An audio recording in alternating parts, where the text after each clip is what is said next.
काला पड़ गया। तो उसने सोचा कि मेरा रंग काला हो गया तो मैं हंस के झुंड में कैसे जाऊं। तो वो जाके कौवे के झुंड में घुस गया। कौवे के साथ रह के उसने अपने को कौवा मानने लगा।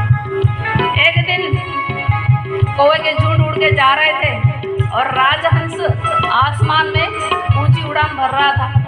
राजहंस ने देखा कि ये तो मेरा बच्चा है। मेरा बच्चा है और कौवे के झुंड में। आके बोला अरे तू इधर कैसे आ गया? बोले महाराज बच्चा है। बोले नहीं महाराज, वो कैसे?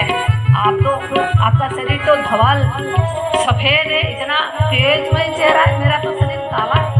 बोले अरे मूर्ख, तू काला नहीं है, तू कौवे का बच्चा नहीं है, तू मेरा बच्चा है।